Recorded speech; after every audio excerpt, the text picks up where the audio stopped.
नमस्कार दोस्तों, स्वागत है आप सभी का आपके अपने YouTube channel solution of civil services में।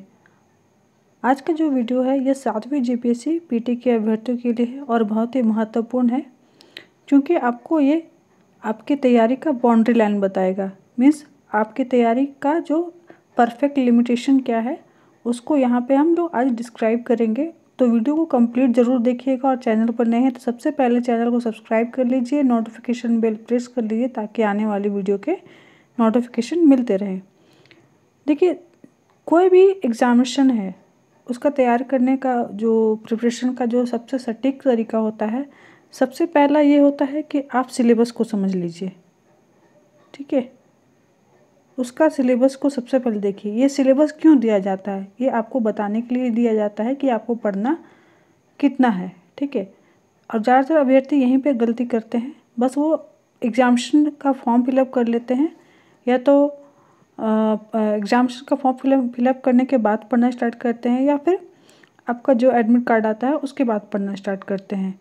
लेकिन पढ़ाई के दौरान कहीं भी वे सिलेबस को महत्व नहीं देते। तो सबसे पहले आपकी जो गलती होती है, चूक होती है, वो यहीं पर होती है। तो सबसे पहला जो लेवल है आपका, ये समझ लीजिए कि सबसे पहले जो तैयारी का जो महत्वपूर्ण जो पड़ाव होता है वो सिलेबस को समझना होता है। तो सिलेबस आपने समझ लिया। दूसरा महत्वपूर्ण चीज़ मैं पहले की बहुत सारे वीडियो में बताई हूँ कि सबसे पहले प्रीवियस सिलेबस के बाद प्रीवियस ईयर के क्वेश्चंस को ज़रूर देखना चाहिए। ठीक है, प्रीवियस क्वेश्चन को देखने से आपका जो मेंटालिटी है वो समझ लीजिए कि एक फिक्स्ड आइडिया आपको दे देगा कि आपको किस प्रकार के प्रश्न मिलने वाले हैं। ठीक है, किस प्रकार के प्रश्न पूछे जाने का जो ट्रेंड बना हुआ है जिस एग्जामिनेशन को आप देना चाहते हैं। तो ये दो चीज़ें बहुत महत्वपूर्ण होती हैं। सबसे पहले सिलेबस समझ लीजिए और प्रीवियस ईयर के क्वेश्चंस को देख लीजिए। ये आपको पूरा का पूरा जो होता है एक मेंटल सेटअप तैयार कर देगा आपका कि आपको तैयारी कैसे करनी है और कितना पढ़ना है। ठीक है, तो आज हम लोग बात कर रहे हैं 7वीं जीपीएससी पीटी के बारे में। 7वीं जीपीएससी पीटी में आपको अगर तैयारी करना है तो सबसे पहले मैं पहले भी बता चुकी हूँ, सिलेबस के वीडियो दिए हुए थे, उनको आप देख लीजिएगा। अभी तक अगर आप लोगों ने सिलेबस का वीडियो नहीं देखा है तो सबसे पहला महत्वपूर्ण आपको काम वही कर लेना है। ठीक है, बुक्स के वीडियो ऑलरेडी प्रोवाइडेड है, उनके ज़रूर देख लीजिएगा कौन कौन से बुक्स आपको लेने हैं ताकि आपका 7वीं जीपीएससी की तैयारी अच्छी तरीके से हो सके। क्योंकि देखिए, ये स्टेट पीसीएस है। यूपीएससी का जो पैटर्न है वो वो एक सिंगल पैटर्न पर काम करता है, लेकिन स्टेट पीसीएस का हर स्टेट में जाकर अलग हो जाता है। ठीक है, अगर बिहार की बात करें तो बिहार का अलग पैटर्न है, थोड़ा सा झारखंड का थोड़ा अलग है, यूपी का अलग है। ठीक है, छत्तीसगढ़ का अलग है। तो सबका अपना अपना पैटर्न है जिसको आपको फॉलो करना होता है। यूपीएससी का सिंगल पैटर्न है, पूरे कंट्री के लिए वो फॉलो होता है। तो एग्जामिनेशन का जब पैटर्न थोड़ा अलग है तो जाहिर सी बात है लेवल भी एग्जामिनेशन का अलग होता है। ये इस बात पर भी डिपेंड करता है कि उस स्टेट में कितने सारी स्टेट पीसेस के एग्जामिनेशन हुए हैं। ठीक है, जैसे कि बीपीएससी में अभी आपको देख लीजिएगा 66वीं पीटी का एडवर्टीजमेंट आने वाला है, मोस्ट प्रोबेबली 1 महीने में आ जाए। तो 66वीं बिहार में आपका 66वीं पीटी होने वाला है और झारखंड में आपका छठी का जो अभी जस्ट परिणाम ही आया है उसमें भी थोड़ा बहुत समझ लीजिए विवाद चल ही रहा है। तो मान के चलिए ठीक है, छठा एग्जामिनेशन हो गया है, 7वां आने वाला है। तो जेपीएससी 7वां है, 7वां आने वाला है और बीपीएससी 66वां आने वाला है। भले ही आपका झारखंड एक नव गठित राज्य रहा है, तो फिर भी आपको जितने अभी इसके स्थापना के वर्ष हुए हैं उसके हिसाब से करीब कम से कम तो 10 से 15 एग्जामिनेशन हो जाने चाहिए थे, लेकिन फिर भी नहीं हुआ है। तो ये भी हालांकि आपका एक तरह से आपका बाउंड्री लाइन डिसाइड करेगा, आपके जो एग्जामिनेशन है या फिर क्वेश्चन का जो लेवल है उसको डिसाइड करेगा। तो हम लोग बात कर रहे थे कि जो पीटी का क्वेश्चन है उसका लेवल किस प्रकार का होगा। तो सबसे पहले आप तो सिलेबस देख चुके हैं अगर, तो आपको सिलेबस के माध्यम से ये पता चल गया होगा कि कौन से पोर्शन से कितने कितने क्वेश्चन आने वाले हैं। नहीं देखे तो सबसे पहले वो सब्जेक्ट वाइज सिलेबस देख लीजिएगा। ठीक है, सब्जेक्ट वाइज सिलेबस देखेंगे और कितने क्वेश्चन, नंबर ऑफ क्वेश्चंस जो हैं ये आपको एकदम याद होना चाहिए कि नंबर ऑफ क्वेश्चन क्या है। इससे आपको पता लगे कौन से पोर्शन में कितना अधिक मेहनत करना है, कितना कम मेहनत करना है। ठीक है, क्योंकि मेहनत तो देखिए सबको पहले तो एक ही समान समान समय देना चाहिए, लेकिन फिर भी ये होता है ना कि किसी पोर्शन में आपको 4 टॉपिक पढ़ के ही आपको 10 क्वेश्चन उससे आने वाले हैं, और किसी पोर्शन में आपको हो सकता है 10 टॉपिक पढ़ के मात्र 4 क्वेश्चन आने वाले हैं। तो सबसे पहले ये स्ट्रेटजी का एक पार्ट ही होता है कि जिस पोर्शन में आपको 4 टॉपिक पढ़ के 10 प्रश्न आने वाले हैं, तो सबसे पहले हम लोग को उसी पर ध्यान देना चाहिए, ठीक है। ये एक महत्वपूर्ण रणनीति होती है। अब बात करें क्वेश्चन का जो प्रश्नों का स्तर है। देखिए, जेपीएससी का सबसे पहले प्रश्नों का स्तर समझना है तो आप प्रीवियस ईयर के क्वेश्चंस को देख लेंगे, समझ लेंगे, तो आपको समझ में आ जाएगा। फॉर एग्जांपल हम बात करते हैं 2003 में जो आपका जेपीएससी का पीटी में जो क्वेश्चन आया था, उसका एक प्रश्न हम लोग लेते हैं, ठीक है। इसमें प्रश्न में आया था कि दिल्ली सल्तनत का कौन सा सुल्तान लाख बख्श के नाम से जाना जाता था, ठीक है, जाना जाता है। तो ये बहुत ही सिंपल प्रश्न है, 1 लाइनर है, ठीक है। 4 ऑप्शन दिए थे सीधा, उसमें ऑप्शन था ए इल्तुतमिश, बी बलबन, सी मोहम्मद बिन तुगलक और डी कुतुबुद्दीन ऐबक। इसका जो आंसर था ये कुतुबुद्दीन ऐबक था, ठीक है। ये सिंपल प्रश्न था। अगर आप 2003 में जो भी अभ्यर्थी थे वो सिंपल से किसी भी बुक से, इवन लूसेंट से भी अगर पढ़े होंगे तो इसका आंसर, ठीक है, आराम से कर दिए होंगे। ये 2003 की बात थी, ठीक है। थोड़ा सा और आगे हम लोग जो अगर बढ़ते हैं 2008 के बारे में, 2008 के जो प्रश्नों को देखते हैं, तो 2008 में थोड़ा सा प्रश्न के बारे थोड़ा अलग ऊपर आता है। जैसे कि एक प्रश्न पूछा गया था, बौद्ध धर्म के महायान और हीनयान संप्रदायों में मौलिक अंतर क्या है। देखिए, ये प्रश्न भी एक ही लाइन का है, लेकिन आप प्रश्न का डेप्थ जाइए, इसमें 2 पॉइंट आगे हैं, ठीक है, हीनयान और महायान, ठीक है। 1 लाइन है, प्रश्न है, एमसीक्यू है, 4 ही ऑप्शन है, लेकिन आपको जब तक हीनयान और महायान दोनों चीज़ क्या है उसके बारे में नहीं अगर पता था, तो आप इस प्रश्न का आंसर कभी भी नहीं कर सकते थे। आप समझ लीजिए कि पिछले जो क्वेश्चन 2003 के क्वेश्चन से 2008 का क्वेश्चन का टफनेस लेवल थोड़ा सा बढ़ा है, ठीक है। तो इसमें क्या था, ऑप्शन दिया था अहिंसा पर बल, बी जाति रहित समाज, सी मूर्ति पूजा, डी स्तूप पूजा। तो आपको हीनयान और महायान के बारे में अच्छी तरीके से पता अगर था और आपने अच्छी तरीके से पढ़ाई किया होगा, तो आपको पता होना चाहिए था कि कनिष्क के शासनकाल में बौद्ध धर्म जो थे वो 2 भागों में बढ़ गया था, हीनयान और महायान। और जो हीनयान था, हीनयान एवं निम्न वर्गीय लोग रूढ़िवादी प्रकृति के थे, और इन लोगों ने जो बिना किसी परिवर्तन के बुद्ध के जो मूल उपदेश थे उसी को ग्रहण कर लिया था। और जो महायान था, हीन मतलब नीचा, महायान मतलब उत्कृष्ट लोग, ऊंचे वाले, ये लोग सुधारवादी प्रकृति के थे और इनमें बुद्ध की मूर्ति की पूजा का प्रचलन एवं बुद्ध को अवतार के रूप में मानकर पूजा का प्रचलन किया था। तो आपको 4 ऑप्शन दिए थे, अहिंसा पर बल, जाति रहित समाज, मूर्ति पूजा एवं स्तूप पूजा। चौथा ऑप्शन स्तूप पूजा था। तो आपका आंसर अभी मैंने बताया कि जो महायान थे वे लोग बुद्ध की मूर्ति की पूजा करने का प्रचलन स्टार्ट कर दिए, बुद्ध को अवतार के रूप में उसको मानकर पूजा करना स्टार्ट कर दिए। तो यहाँ पर आंसर हो गया मूर्ति पूजा। यानी कि इतना डेप्थ में जाने के बाद आपको समझ में आया कि हाँ, ये आपको हीन और महायान में क्या डिफरेंस है, ठीक है। तो ये हो गया 2008 का प्रश्न का स्तर। 2008 का एक प्रश्न आया था कि निम्नलिखित में कौन सा एक सही कालानुक्रम है। ऑप्शन दिया था, पहला में दे दिया था ए ऑप्शन में शंकराचार्य, उसके बाद रामानुज, और उसके बाद था चैतन्य, ठीक है। बी ऑप्शन में पहले रामानुज दिया, फिर शंकराचार्य दिया, फिर चैतन्य। सी ऑप्शन में पहले रामानुज दिया, फिर चैतन्य और फिर शंकराचार्य। और डी ऑप्शन में पहले शंकराचार्य, फिर चैतन्य और उसके बाद रामानुज। तो इसमें क्या लेवल हो गया, थोड़ा और टफनेस उठा। मतलब आपको कुल मिलाकर शंकराचार्य के बारे में भी पता है, रामानुज के भी काल के बारे में पता है और चैतन्य के भी काल के बारे में पता है। मतलब कुल मिला के तीनों के बारे में अगर आपको नहीं पता था तो आप इसका आंसर नहीं कर सकते थे। हालांकि जो सही आंसर था, इसमें सबसे सही आंसर होगा, सबसे पहले आपका हो जाएगा शंकराचार्य, फिर रामानुज और चैतन्य, उसके बाद चैतन्य।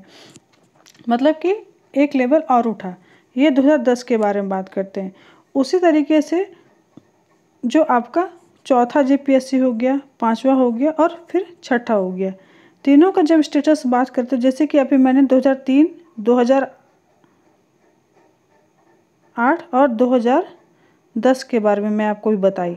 तो जिस प्रकार इसमें आपका जो ये टफनेस लेवल था ये बढ़ता चला गया, उसी प्रकार 4, 5, 6 में भी आपका बढ़ता चला गया। कुल मिला के आप जैसे कह सकते हैं कि ये थोड़ा थोड़ा स्टैंडर्ड इसका बढ़ते चला जा रहा है। अब 2006 के प्रश्न देखेंगे, इसमें भी बहुत सारे प्रश्न जो थे आपको 2016 जो आपका 6 जो जेपीएससी पीटी हुआ, इसमें जो प्रश्नों का जो पैटर्न था सेमी कॉन्सेप्चुअल था। सेमी कॉन्सेप्चुअल और सेमी फैक्चुअल, इसको वो भी कह सकते हैं। मतलब कि कुछ प्रश्न जैसे कि अभी 2008 और 10 में प्रश्न देखें तो ये पूरी तरह से कॉन्सेप्चुअल प्रश्न थे। मतलब आपको पूरी जानकारी होनी चाहिए थी उस फैक्ट के बारे में, तभी आप प्रश्न कर सकते थे। तो यानी कि ये कुल मिलाकर हर बार फैक्ट लेवल जो आपका प्रश्न का लेवल ये बढ़ता चला जा रहा है, हर ईयर में ही आपको बढ़ रहा है। तो आपको थोड़ा सा ऊपर उठना होगा। प्रश्नों की जो प्रवृत्ति है थोड़ी बहुत तो पुनरावृत्ति वाली होती है, मतलब पूर्व के जो प्रश्न वो आते ही हैं। मतलब पूर्व के प्रश्न आने का मतलब यह कहीं भी नहीं होता है कि आपका 7वीं जेपीएससी हो रहा तो आपको जो टोटल 6 जेपीएससी हुए थे इसी से आपको प्रश्न उठा कर आएंगे, बिल्कुल भी नहीं। ठीक है, पूर्व के प्रश्न मतलब कि ये जितने भी स्टेट पीसीएस हुए हैं, ठीक है, जितने भी स्टेट पीसीएस अभी तक हो चुके हैं उनके प्रश्नों को आप उठा करके देख लीजिए। प्लस सबसे पहले जो होता है आपका आइडियल प्रश्न होता है यूपीएससी का, इसके पीटी का जो प्रश्न है इसको उठा करके देख लीजिए। मतलब स्टेट पीसीएस और यूपीएससी का पीटी का प्रश्न उठा के देख लीजिए, ये आपको आपकी जो तैयारी है उसमें मदद करेगा। और रही बात जो 7वीं का, जो अभी अगर सिर्फ इसी के बात करें तो आपको थोड़ा कॉन्सेप्चुअल और थोड़ा सा फैक्चुअल मिला करके ही तैयारी करनी पड़ेगी। अब बात रही कि कॉन्सेप्चुअल की तैयारी कैसे करें, तो आपको मैं पहले भी बता चुकी हूँ, NCERT is the best option. आपको NCERT को फॉलो अप करना होगा, तब जा कर के आप कॉन्सेप्चुअल प्रश्न है, जो आपको कॉन्सेप्चुअल प्रश्न है वो आपको पकड़ में आएंगे। और कॉन्सेप्चुअल प्रश्न कैसे होते हैं, तो अभी हाल के दिनों के कम से कम 5 साल का जो यूपीएससी का प्रश्न आप उठाकर देखेंगे, ये तो काफ़ी टफ हो जाएगा। मतलब थोड़ा सा इससे लेवल डाउन ही रहता है, लेकिन ये आपको समझने के लिए बताया जा रहा है कि कॉन्सेप्चुअल प्रश्न किस प्रकार के होते हैं। ठीक है, ये आपको यूपीएससी का जो लास्ट के 5 सालों का प्रश्न देख लीजिएगा तो आपको बहुत अधिक समझ में आ जाएगा। एक मेंटल जो आपको कह सकते हैं कि आपका जो मानसिक समझ एक विकास हो जाएगा कि आपको किस प्रकार के प्रश्न होते हैं जो कि कॉन्सेप्चुअल की श्रेणी में आते हैं। तो अभी हाल के जो 5 साल के प्रश्न को देखेंगे थोड़ा सा आइडिया मिलेगा। ठीक है, हालांकि इतना टफ क्वेश्चन आपको जेपीएससी में बिल्कुल भी नहीं आएगा। ठीक है, मैं कह दूं कि लास्ट के 5 इसके प्रश्न उठा के पढ़ लेंगे यूपीएससी का तो आपको उसी से आ जाएगा, या फिर उसी के तरीके प्रश्न बिल्कुल ही आ जाएंगे, तो ये बिल्कुल भी गलत होगा। ये आपको बस समझने के लिए बताया जा रहा है कि इस प्रकार के प्रश्न कॉन्सेप्चुअल होते हैं।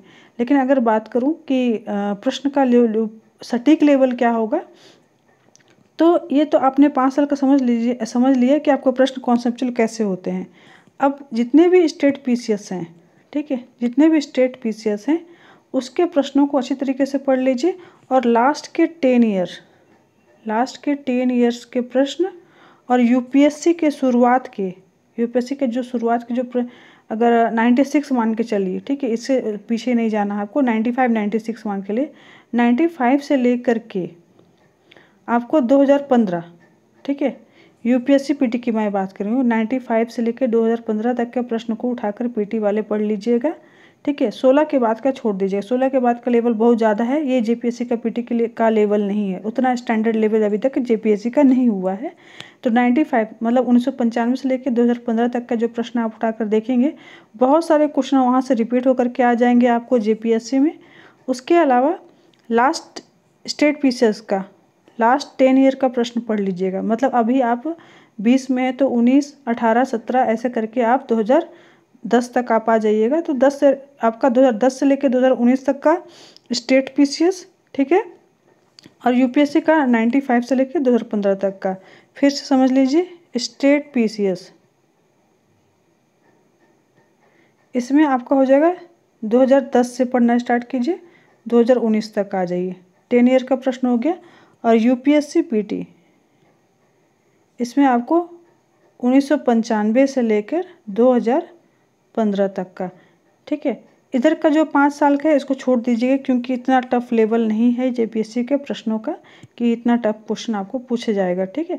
ये आपको समझने के लिए मैं बताई थी कि 5 साल के लास्ट 5 साल के प्रश्न को आप देखिएगा तो आपको समझ में आए कि कॉन्सेप्चुअल प्रश्न एक्चुअली में होते क्या हैं, ठीक है। कॉन्सेप्चुअल बोल रही हूँ मैं, बार बार आपको समझ में नहीं आएगा तो वो आपको प्रश्नों देख के समझ में आ जाएगा कि किस प्रकार के प्रश्न को कॉन्सेप्चुअल बोला जाता है। तो आपको इस प्रकार की तैयारी करनी होगी, तभी जाकर आपका जो जेपीएससी के पीटी है वो अच्छी तरीके से निकल जाएगा।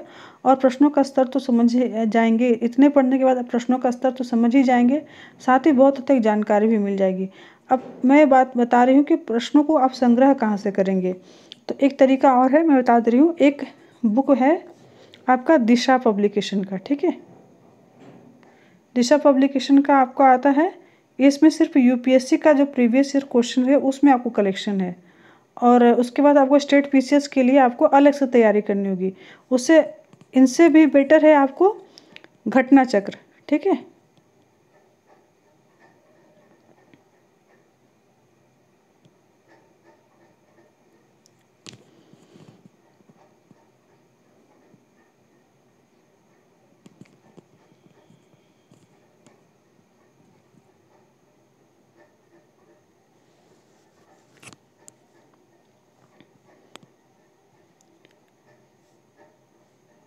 इसके लिए बेस्ट है आपका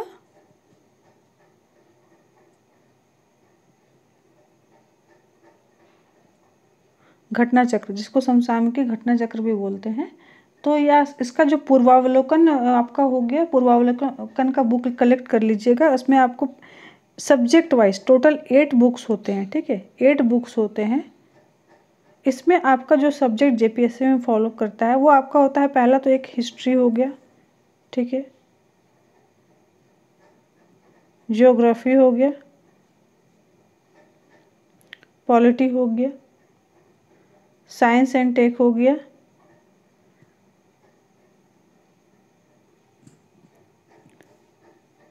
इकोनॉमिक्स हो गया, और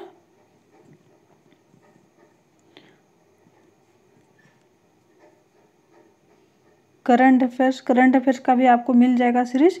इसके अलावा एक और महत्वपूर्ण टॉपिक हो जाता है आपका इन्वायरमेंट का, ठीक है। तो ये जो आपको साथ में आपको बताई, इनको आपको उसका अलग अलग सीरीज ही आता है। टोटल 8 बुक्स होते हैं, तो इसमें आपको ये 7 आपको उठा लेने हैं।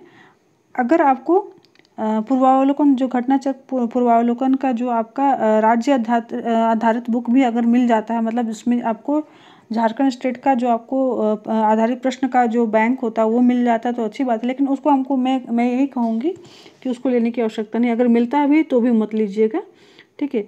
इसके लिए आपको ऑलरेडी बुक्स में बता ही चुकी हूँ, उन्हीं से आपको पढ़ने होंगे। तो आपको 7 बुक्स लेने होंगे, ये करीब आपको 1000 रुपये के आसपास चला जाएगा। इनसे अगर आप तैयारी कर लेते हैं तो बहुत अच्छी तैयारी हो जाएगी। इसमें आपका जो मैं यूपीएससी का बताई कि यूपीएससी का भी आपको आपको प्रश्न मिल जाएगा, स्टेट पीसीएस का भी प्रश्न मिल जाएगा, ठीक है। 7 बुक हैं लेकिन सब्जेक्ट वाइज रहेंगे, जिससे आपका अच्छी तरीके से तैयारी हो जाएगी और एकदम पर्याप्त तैयारी हो जाएगी। आपका पीटी तो इससे आराम से निकलेगा ही निकलेगा। और हाँ, मैं आपको यहाँ पे GS 1 के बारे में ही बता रही हूँ, आपको बता दे रही हूँ ये सिर्फ GS 1 की तैयारी थी। पीटी में आपको सभी को पता है कि GS 1 और GS 2 2 पेपर है ना। ये GS 1 की तैयारी के बारे में मैंने बताया था। GS 2 के बारे में ही बता रही हूँ कि आपको घटना चक्र का राज्य आधारित जो होता है क्वेश्चन बैंक वो नहीं मिलेगा। इसके लिए आपको बस जो IAS मनीष रंजन की बुक मैं ऑलरेडी बता चुकी थी और कुछ वीडियोस भी मैंने डाले थे, तो उनको आप फॉलो कर लीजिएगा। और कुछ जो 5-6 प्रश्न सार के जो प्रश्न हैं उसको देख करके जो जेपीएससी के 6 ईयर के जो प्रश्न है, first second third fourth fifth 6 JPSC हैं, उसके प्रश्नों को देखेंगे तो आपको इसका पैटर्न पता चल जाएगा। बहुत ज़्यादा हार्ड प्रश्न नहीं आएंगे, लेकिन हाँ थोड़ा सा आपको अच्छी तरीके से मेहनत करना होगा, तभी जाके आपको प्रश्नों का स्तर भी समझ में आ जाएगा और किस प्रकार के प्रश्न आएंगे उस प्रकार करके आप तैयारी भी अपने लेवल से अच्छी तरीके से कर पाएंगे, ठीक है। तो मैं जो आपको लेवल बताई हूँ ये आपका GS 1 GS 2 दोनों के लिए ही फॉलोअप होता है। GS 2 में भी बहुत ज़्यादा टफ लेवल का प्रश्न नहीं आएगा, ठीक है। ऐसे ही प्रश्न आएंगे जो कि ज़्यादातर आप देखेंगे कि जिस पर कंटेंट, अगर मनीष रंजन की बुक पढ़ेंगे तो आपको देखिए कुछ कंटेंट पर बहुत ज़्यादा फोकस किया रहता है, उसके बारे में विस्तार से बताया जाता है। तो इसी प्रकार के प्रश्नों को आपको ध्यान देना होगा कि किस चीज़ के बारे में ज़्यादा फोकस किया जा रहा है। अगर आप पढ़ेंगे तो अच्छी तरीके से जानकारी भी मिल जाएगी। और वैसे मेरी कोशिश करूँगी कि आपको जीएस पेपर 2 का जब वीडियो कंप्लीट करूँगी तो कुछ महत्वपूर्ण प्रश्न बता दूँगी, तो आप उससे तैयारी कर लेंगे। ठीक है, तो इस वीडियो को मैं इतना ही कंप्लीट करती हूँ। आगे की वीडियो में जेपीएससी के जो मैं जो जीएस पेपर 2 है उसके जो कंटेंट है उसको कंप्लीट करूँगी, और जो हिस्ट्री का पोर्शन है वो कंप्लीट करके फिर मैं आगे आपको बताती चली जाऊँगी या पढ़ाती चली जाऊँगी। ठीक है, तो चैनल फिर से बता दे रही हूँ कि चैनल सब्सक्राइब जरूर कर लीजिए ताकि आपको वीडियो मिलते रहें और आपकी तैयारी होती रहे। ठीक है, वीडियो देखने के लिए बहुत बहुत धन्यवाद।